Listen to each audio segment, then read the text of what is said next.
DD किसान, बदलते भारत की शान।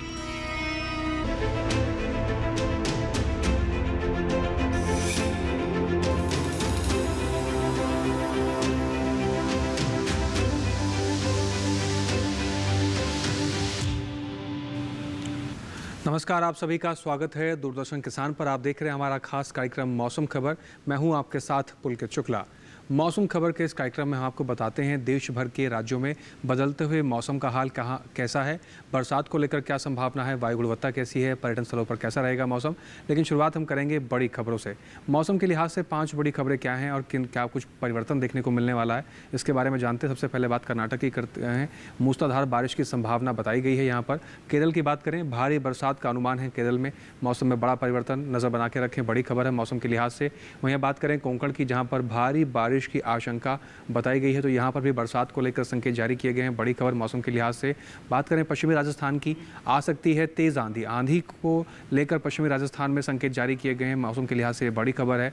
उत्तराखंड की बात करते हैं, ओलावृष्टि की संभावना उत्तराखंड में किसानों के लिए चिंता का सबब और बड़ी खबर है। ओलावृष्टि की संभावना उत्तराखंड के कुछ क्षेत्रों में बताई गई है।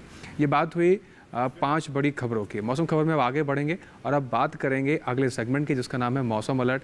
इस सेगमेंट में आपको जानकारी मिलती है कि मौसम के हिसाब से देश भर के तमाम राज्यों में क्या अलर्ट जारी किया गया, यानी कहाँ आपको सावधान रहना है, कहाँ के लिए चेतावनी जारी की गई है। और ये सारी जानकारी लेने के लिए हम रुख करेंगे हमारी AI एंकर भूमि की तरफ। नमस्कार किसान भाइयों और बहनों, आप देख रहे हैं मौसम अलर्ट डीडी किसान पर। मैं हूं आपकी AI एंकर भूमि। आज हम आपको देश भर में होने वाली मौसम की स्थिति की ताजा जानकारी देने जा रहे हैं। उन क्षेत्रों की जानकारी लेते हैं जहां चेतावनी जारी की गई है।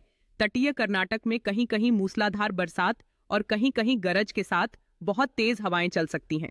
आंतरिक कर्नाटक में कहीं कहीं मूसलाधार बरसात, कहीं कहीं गरज के साथ तेज हवाएं चल सकती हैं। अब उन क्षेत्रों की जानकारी लेते हैं जहां सतर्क रहें। उत्तराखंड में कहीं कहीं ओले पड़ सकते हैं और गरज के साथ तेज हवाएं चल सकती हैं। राजस्थान में कहीं कहीं गरज के साथ तेज गर्म हवाएं और आंधी आ सकती है। बिहार, झारखंड, मराठवाड़ा और तटीय आंध्र प्रदेश में कहीं कहीं भारी बरसात और गरज के साथ तेज हवाएं संभावित हैं। उप हिमालयी पश्चिम बंगाल में कहीं कहीं भारी से भारी बरसात और गरज के साथ तेज हवाएं चल सकती हैं। सिक्किम, असम और मेघालय में कहीं कहीं बहुत भारी से भारी बरसात और गरज के साथ तेज हवाएं हो सकती हैं। कोंकण गोवा में कहीं कहीं बहुत भारी से भारी बरसात और कहीं कहीं गरज के साथ बहुत तेज हवाएं संभावित हैं। मध्य महाराष्ट्र में कहीं कहीं बहुत भारी से भारी बरसात और गरज के साथ तेज हवाएं हो सकती हैं। केरल और तमिलनाडु में कहीं कहीं भारी से भारी बरसात और गरज के साथ तेज या बहुत तेज हवाएं चल सकती हैं। पुडुचेरी में भी कहीं कहीं बहुत भारी से भारी बरसात और गरज के साथ तेज हवाएं संभावित हैं। अब उन क्षेत्रों की जानकारी लेते हैं जहां नजर बनाए रखें। हिमाचल प्रदेश, उत्तर प्रदेश, छत्तीसगढ़, गांगेय पश्चिम बंगाल, अरुणाचल प्रदेश, विदर्भ, पश्चिम मध्य प्रदेश, पूर्वी मध्य प्रदेश और रायलसीमा में कहीं कहीं गरज के साथ तेज हवाएं चल सकती हैं। हरियाणा और दिल्ली में कहीं कहीं तेज गर्म हवाएं हो सकती हैं। ओडिशा में कहीं कहीं गर्म और उमस भरा दिन रह सकता है। नागालैंड, मणिपुर, मिजोरम और त्रिपुरा में कहीं कहीं भारी बरसात और गरज के साथ तेज हवाएं संभावित हैं। तेलंगाना में भी कहीं कहीं भारी बरसात और गरज के साथ तेज हवाएं हो सकती हैं। बाकी सभी राज्यों में फिलहाल कोई विशेष चेतावनी नहीं है। यह थी मौसम की ताजा जानकारी। कृपया सुरक्षित रहें। धन्यवाद। धन्यवाद भूमि। बदलते हुए मौसम पर अपने क्षेत्रों में नज़र बना के रखें, सावधान रहें, सुरक्षित रहें। आगे बढ़ते हैं मौसम खबर में और अब बात करेंगे अपने अगले सेगमेंट की, जिसमें आपको हम जानकारी देंगे आने वाले 24 से 48 घंटों के लिहाज से बरसात को लेकर क्या संकेत जारी किए गए हैं, कहाँ ज़्यादा बारिश होगी, कहाँ कम बरसेंगे बादल। इसकी जानकारी हम आपको देंगे मौसम पूर्वानुमान के जरिए। मेरे पीछे आप भारत का नक्शा देख रहे हैं, अलग अलग राज्यों को अलग अलग रंगों से दर्शाया गया है। जान लेते हैं क्या कुछ संकेत जारी किए गए हैं। सबसे पहले बात जम्मू कश्मीर, हिमाचल, लद्दाख, लेह की बात करें। जम्मू कश्मीर, लेह, लद्दाख, श्रीनगर, गिलगित की बात करें, अनेक जगह बरसात के संकेत हैं। हिमाचल प्रदेश की बात करें, कई जगह बरसात के संकेत हैं आने वाले 24 से 48 घंटों के लिहाज से। उत्तराखंड में भी अनेक जगह पर बरसात के संकेत बताए गए हैं। पंजाब, चंडीगढ़, हरियाणा, दिल्ली, पश्चिमी उत्तर प्रदेश और पूर्वी उत्तर प्रदेश की अगर बात करें तो यहाँ पर कहीं कहीं बरसात देखने को मिलेगी आने वाले 24 से 48 घंटों के भीतर। बात करें पूर्वोत्तर राज्यों की, जिसमें असम, मेघालय, उप हिमालय, पश्चिम बंगाल, सिक्किम, अधिकतर जगह बरसात के संकेत हैं आने वाले 24 से 48 घंटों के भीतर। अरुणाचल प्रदेश, नागालैंड, मणिपुर, मिजोरम, त्रिपुरा, बिहार, झारखंड, गांगे पश्चिम बंगाल की बात करें, अनेक स्थानों पर बारिश है। उड़ीसा की बात करते हैं तो यहाँ पर कहीं कहीं बरसात देखने को मिलेगी आने वाले 24 से 48 घंटों के लिहाज से। दक्षिण भारत का रुख करते हैं, भीतरी उत्तर कर्नाटक, तटीय कर्नाटक, लक्षद्वीप, भीतरी दक्षिण कर्नाटक, केरल, रायलसीमा की बात करें अधिकतर जगह बरसात के संकेत हैं। तटीय आंध्र प्रदेश, तमिलनाडु की बात करें अनेक स्थानों पर बरसात के संकेत हैं। वहीं तेलंगाना की अगर हम बात करें तो कई जगह बरसात है। अंडमान निकोबार की बात करें तो यहाँ पर भी कई जगह बरसात के संकेत बताए गए हैं आने वाले 24 से 48 घंटों के लिहाज से। मध्य भारत की बात करें, मैदानी इलाकों की बात करें, छत्तीसगढ़, पूर्वी मध्य प्रदेश, विदर्भ, पश्चिमी मध्य प्रदेश, कहीं कहीं बरसात के संकेत हैं आने वाले 24 से 48 घंटों के लिहाज से। कच्छ, सौराष्ट्र, गुजरात की बात करें, दमन और दीव की बात करें, कहीं कहीं बरसात है। कोंकण, गोवा की अगर हम बात करते हैं तो कई जगह बरसात देखने को मिलेगी आने वाले 24 से 48 घंटों के भीतर। मध्य महाराष्ट्र, मराठवाड़ा, पूर्वी राजस्थान की बात करें, यहाँ पर भी कहीं कहीं बरसात के संकेत हैं। वहीं अगर पश्चिमी राजस्थान की बात करें तो वहाँ पर फिलहाल कोई बरसात के संकेत नहीं जारी किए गए हैं। अब बात करते हैं मौसम की चाल की। पिछले 24 घंटे में मौसम कैसा रहा है। लद्दाख, लेह, जम्मू कश्मीर, श्रीनगर अनेक स्थानों पर बरसात दर्ज की गई है पिछले 24 घंटे के भीतर। हिमाचल प्रदेश के कुछ हिस्सों में ओलावृष्टि दर्ज की गई है, कुछ जगहों पर बरसात दर्ज की गई है। उत्तराखंड, पंजाब की बात करें बरसात दर्ज की गई है। हरियाणा, दिल्ली की बात करें तो कुछ स्थानों पर बरसात दर्ज की गई है। पूर्वी राजस्थान की बात करें तो यहाँ पर भी बरसात दर्ज की गई है। बिहार की बात करते हैं, कुछ जगह बरसात दर्ज की गई है। झारखंड, गांगे, पश्चिम बंगाल में बरसात दर्ज की गई है। अरुणाचल प्रदेश, असम, नागालैंड, मेघालय, मणिपुर, मिजोरम, त्रिपुरा, उपहिमालय, पश्चिम बंगाल, सिक्किम की बात करें तो यहाँ पर भी कई स्थानों पर बरसात दर्ज की गई, यानी पूर्वोत्तर के इन तमाम इलाकों में बरसात दर्ज की गई है पिछले 24 घंटे के लिहाज से। दक्षिण भारत का रुख करते हैं, अंडमान निकोबार के अनेक स्थानों पर बरसात दर्ज की गई है पिछले 24 घंटे के लिहाज से। तटीय आंध्र प्रदेश में गरज चमक के साथ तेज बरसात हुई है। तेलंगाना में भी इसी प्रकार का मौसम देखने को मिला है। रायलसीमा, तमिलनाडु में भी गरज चमक के साथ तेज बरसात हुई है। भीतरी उत्तर कर्नाटक, तटीय कर्नाटक में गरज चमक के साथ तेज बरसात हुई है। भीतरी दक्षिण कर्नाटक की बात करें, यहाँ पर भी गरज चमक के साथ तेज बरसात दर्ज की गई है। मैदानी भाग की बात करें, छत्तीसगढ़, पूर्वी मध्य प्रदेश में कई स्थानों पर बरसात दर्ज की गई है। पश्चिमी मध्य प्रदेश, विदर्भ में भी कुछ स्थानों पर बरसात दर्ज की गई है। मराठवाड़ा, मध्य महाराष्ट्र, कोंकण, गोवा की बात करें तो यहाँ पर भी कुछ एक जगहों पर बरसात दर्ज की गई है पिछले 24 घंटे के लिहाज से। बरसात को लेकर इस प्रकार का माहौल पूरे देश के तमाम अलग अलग राज्यों में आपको देखने को मिला। इसके अलावा भी कई अहम जानकारियां हैं मौसम से जुड़ी हुई जो आप तक हम पहुंचाएंगे, लेकिन फिलहाल यहाँ वक्त हो गया एक छोटे से ब्रेक का। आप सभी बने रहें, देखते रहें मौसम खबर। आज देश का किसान बढ़ा रहा है कृषि आधारित उद्योग की ओर कदम। उसकी इस यात्रा में साथ है SBI का agri and food enterprise loan. हर प्रकार की फूड प्रोसेसिंग तथा कृषि निर्यात इकाई के लिए संपूर्ण समाधान। ये लोन उपलब्ध है 1 लाख से 100 करोड़ की धनराशि तक और इसको चुकाने की समय सीमा है अधिकतम 10 साल। क्रेडिट गारंटी कवर की सीमा तक 0 कोलेटरल सिक्योरिटी। SBI का agri and food enterprise loan बन रहा है किसान की उन्नति का आधार।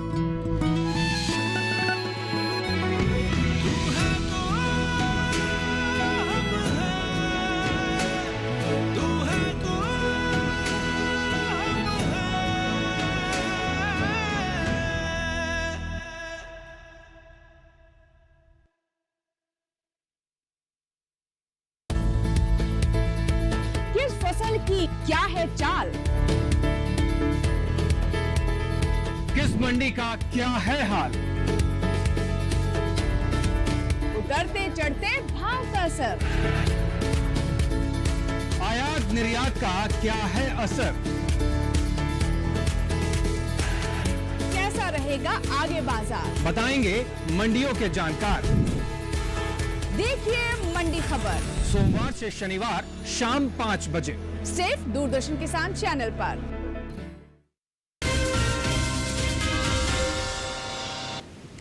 ब्रेक के बाद एक बार फिर से आप सभी का स्वागत। आप देख रहे हैं मौसम खबर। मौसम खबर में आगे बढ़ते हैं और जानकारी के सिलसिले को आगे बढ़ाते हैं। अब इस सेगमेंट में आपको हम बताएंगे देश में बदलते हुए मौसम के साथ बदलते हुए तापमान की क्या कुछ स्थिति बनी हुई है, यानी कि अधिकतम और न्यूनतम तापमान में क्या तब्दीली देखने को मिल रही है। जानकारी देंगे आपको तापमान के हाल के जरिए। आप मेरे पीछे भारत का नक्शा देख रहे हैं, अलग अलग राज्यों को इसमें दर्शाया गया है। जान लेते हैं लद्दाख, लेह, जम्मू कश्मीर, श्रीनगर, गिलगित में अधिकतम तापमान की स्थिति कैसी रही। 5 डिग्री सेल्सियस सामान्य से ज़्यादा की स्थिति अधिकतम तापमान के इन राज्यों में बनती हुई नजर आई, यानी अधिकतम तापमान सामान्य से ज़्यादा यहाँ पर दर्ज किया गया है। वहीं हिमाचल प्रदेश की बात करें, अधिकतम तापमान 3.1 से 5 डिग्री सेल्सियस सामान्य से ज़्यादा की स्थिति में अधिकतम तापमान हिमाचल प्रदेश में दर्ज किया गया। वहीं गांगे, पश्चिम बंगाल और बिहार की बात करें, अधिकतम तापमान की स्थिति यहाँ पर भी 3.1 से 5 डिग्री सेल्सियस सामान्य से कम की स्थिति में दर्ज की गई है यहाँ पर, यानी कि अधिकतम तापमान की जो स्थिति रही वो सामान्य से कम देखने को मिली। दक्षिण भारत की बात करें, तटीय आंध्र प्रदेश, पुडुचेरी, तमिलनाडु, भीतरी दक्षिण कर्नाटक की बात करें, अधिकतम तापमान 3.1 से 5 डिग्री सेल्सियस सामान्य से कम की स्थिति में यहाँ पर भी अधिकतम तापमान सामान्य से कम दर्ज किया गया है। वहीं गुजरात की बात करते हैं, 3.1 से 5 डिग्री सेल्सियस सामान्य से कम की स्थिति में अधिकतम तापमान यहाँ पर दर्ज किया गया, यानी यहाँ भी तापमान में थोड़ी सी गिरावट देखने को मिली है। बात करें पश्चिमी राजस्थान के सूरतगढ़ की, जहाँ पर देश का सर्वाधिक तापमान दर्ज किया गया 46.6 डिग्री सेल्सियस के साथ सबसे अधिक तापमान सूरतगढ़ में पश्चिमी राजस्थान के दर्ज किया गया। अब बात करेंगे न्यूनतम तापमान की स्थिति कैसी रही। लद्दाख, लेह, जम्मू कश्मीर, श्रीनगर, गिलगित, पंजाब, चंडीगढ़, उत्तराखंड, पश्चिमी उत्तर प्रदेश, पूर्वी उत्तर प्रदेश, हरियाणा, दिल्ली 5 डिग्री सेल्सियस सामान्य से ज़्यादा की स्थिति में न्यूनतम तापमान इन सभी राज्यों में दर्ज किया गया है, यानी यहाँ पर सामान्य से ज़्यादा की स्थिति न्यूनतम तापमान की देखने को मिली। असम, मेघालय और बिहार की अगर बात करें, यहाँ पर भी 5 डिग्री सेल्सियस सामान्य से ज़्यादा की स्थिति न्यूनतम तापमान की बनती हुई नजर आई। इस प्रकार का न्यूनतम तापमान यहाँ पर देखने को मिला। वहीं बात करें नागालैंड, मणिपुर, मिजोरम, त्रिपुरा, उप हिमालय, पश्चिम बंगाल और सिक्किम की, तो यहाँ पर न्यूनतम तापमान की स्थिति 1.6 से 3 डिग्री सेल्सियस सामान्य से ज़्यादा की बनती हुई नजर आई है। तो सामान्य से ज़्यादा यहाँ पर न्यूनतम तापमान दर्ज किया गया। बात करें रायलसीमा की, तो यहाँ पर 1.6 से 3 डिग्री सेल्सियस सामान्य से ज़्यादा की स्थिति में न्यूनतम तापमान यहाँ पर दर्ज किया गया। तो सामान्य से ज़्यादा न्यूनतम तापमान रायलसीमा में दर्ज किया गया। बात अंडमान निकोबार की कर लें, तो यहाँ पर 1.6 से 3 डिग्री सेल्सियस सामान्य से ज़्यादा की स्थिति में न्यूनतम तापमान दर्ज किया गया। यहाँ पर भी तापमान सामान्य से ज़्यादा की स्थिति में देखने को मिला। इसी प्रकार से तापमान में कई राज्यों में तब्दीली देखने को मिली। बात करें पश्चिमी राजस्थान की, कच्छ, सौराष्ट्र, गुजरात, दमन दीव, मध्य महाराष्ट्र की, तो यहाँ पर भी 5 डिग्री सेल्सियस सामान्य से ज़्यादा की स्थिति में न्यूनतम तापमान दर्ज किया गया है। इसके साथ ही आगे बढ़ते हैं और बात करते हैं पूर्वी मध्य प्रदेश और पश्चिमी मध्य प्रदेश की स्थिति को लेकर। तो यहाँ पर न्यूनतम तापमान 5 डिग्री सेल्सियस सामान्य से ज़्यादा की स्थिति में दर्ज किया गया। तो यहाँ पर भी सामान्य से स्थिति जो ज़्यादा में दर्ज की गई है। भीतरी दक्षिण कर्नाटक के बेंगलुरु की अगर बात करें, तो यहाँ पर देश का सबसे कम तापमान दर्ज किया गया है 19.1 डिग्री सेल्सियस के साथ सबसे कम तापमान पूरे देश में बेंगलुरु में दर्ज किया गया। तो इस प्रकार से अधिकतम और न्यूनतम तापमान की स्थिति इस समय बदलते हुए मौसम के साथ पूरे देश में आपने देखी। इसके साथ ही बाकी बचे हुए राज्यों में किस प्रकार से स्थिति बनती हुई नज़र आ रही है, आइए एक नज़र उस पर भी डाल लेते हैं।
तो हमने जाना बदलते हुए मौसम के साथ अलग राज्यों में बदलते हुए तापमान की स्थिति कैसी बनी हुई है। इसके अलावा भी मौसम से जुड़ी और अहम जानकारियां आप तक हम पहुंचाएंगे, लेकिन फिलहाल यहाँ वक्त हो गया एक छोटे से ब्रेक का। आप सभी बने रहें, देखते रहें मौसम खबर।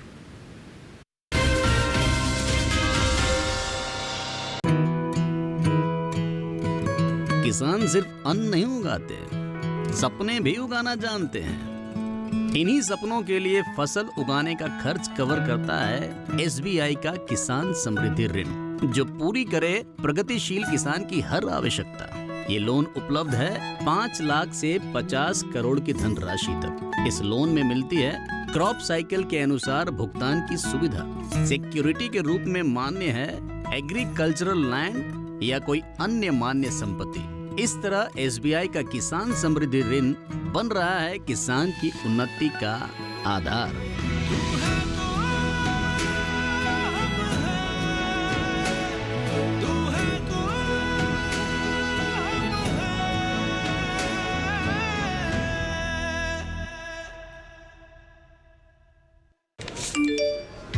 कम समय में ज्यादा मुनाफा, बस एक क्लिक में। कमाल है।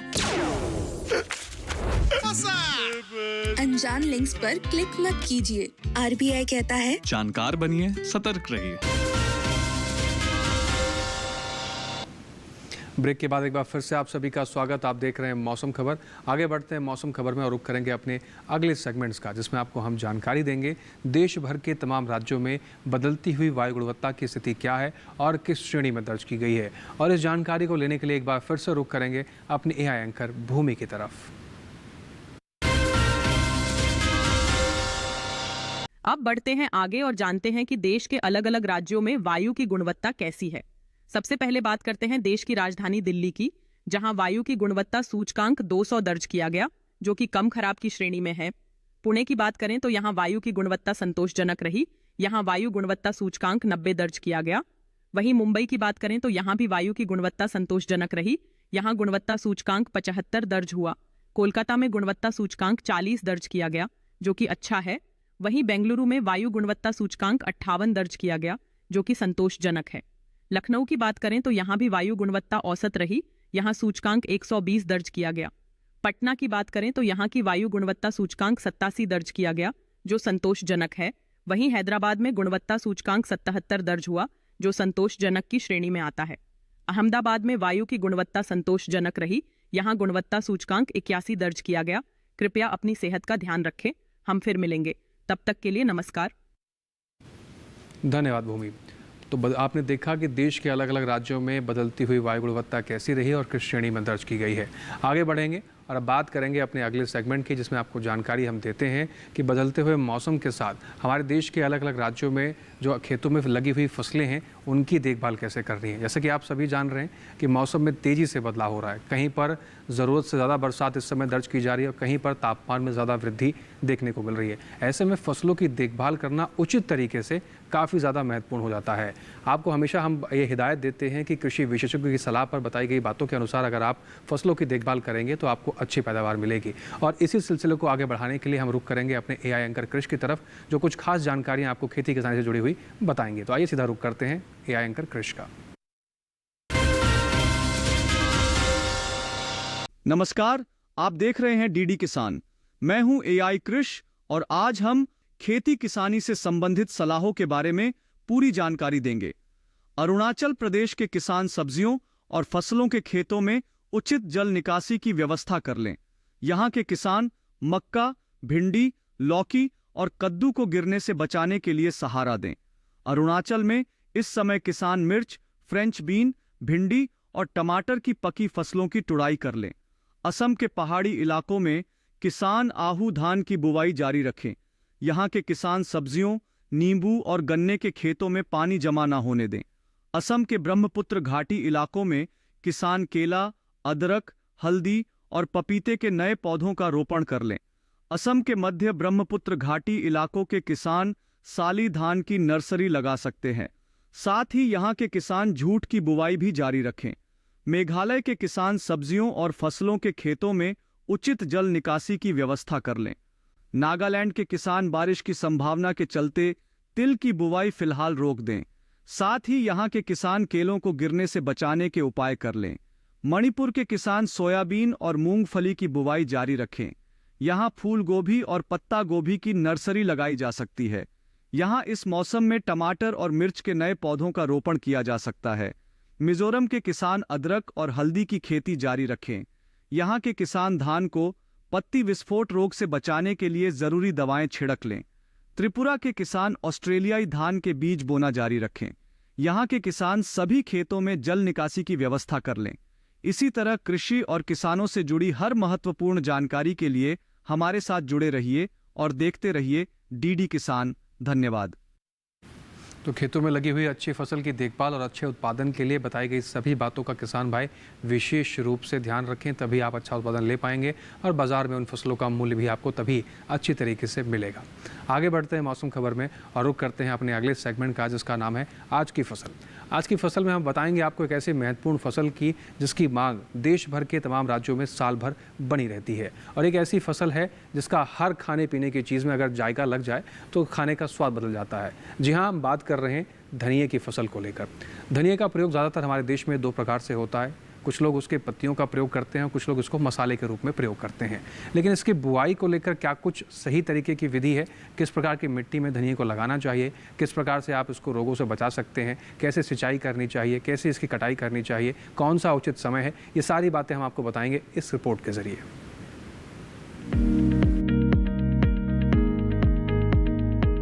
धनिये की खेती के लिए दोमट मिट्टी सबसे अच्छी मानी जाती है। इसे अच्छे जीवांश युक्त भारी भूमि में भी उगाया जा सकता है। खेत में जल निकासी का उचित इंतजाम जरूरी है।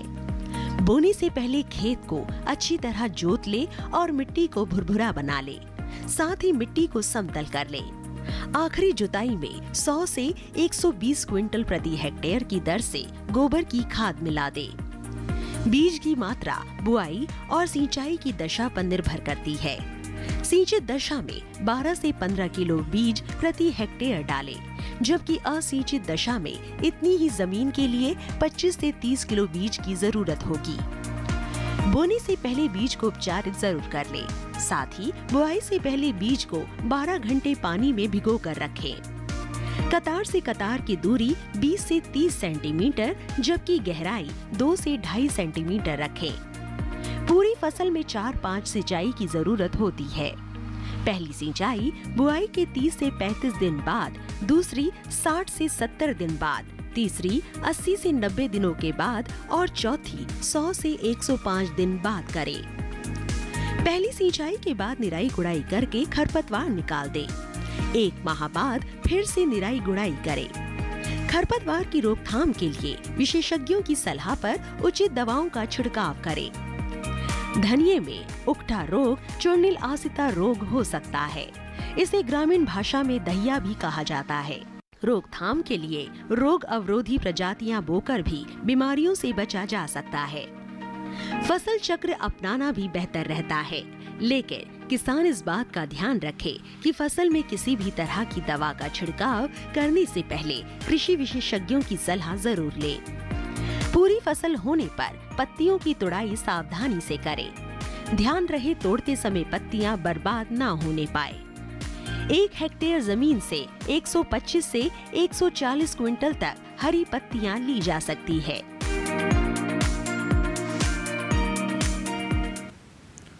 तो बीज की बुआई से लेकर फसल की कटाई तक इन पूरे श्रेणियों को फॉलो करने के लिए और अच्छे उत्पादन के लिए जो बीच में सबसे महत्वपूर्ण बात होती है वो है कि समय समय पर फसल की उचित देखभाल करना। इन तमाम बातों के साथ अगर आप किसी भी फसल की अच्छी देखभाल करेंगे और कृषि विशेषज्ञों की सलाह के अनुसार कृषि कार्य करेंगे तो आप कोई भी फसल अच्छे उत्पादन के रूप में ले सकते हैं। इसके साथ ही आज के मौसम खबर में बस इतना ही। उम्मीद करते हैं कि सभी दिखाई गई जानकारियों से हमारे किसान भाइयों को लाभ होता होगा और मौसम खबर में दिखाई गई हर एक जानकारियों को आप दोबारा से भी देख सकते हैं। आपको करना बस इतना है कि हमेशा की तरह हम आपको टेलीविजन स्क्रीन पर एक QR कोड दिखा रहे हैं। इस QR कोड को स्कैन कीजिए, सीधा आप पहुंच जाएंगे DD किसान के YouTube चैनल पर। वहां पर भी मौसम खबर को आप दोबारा से कई किसानों के साथ बैठकर देख सकते हैं और कई किसानों तक इन जानकारियों को पहुँचा भी सकते हैं। आज के लिए बस इतना ही। फिर से हाजिर होंगे मौसम से जुड़ी तमाम नई जानकारी लेकर, लेकिन फिलहाल के लिए आप हमें हमारी टीम को दीजिए इजाज़त। आप बने रहें DD किसान के साथ। नमस्कार।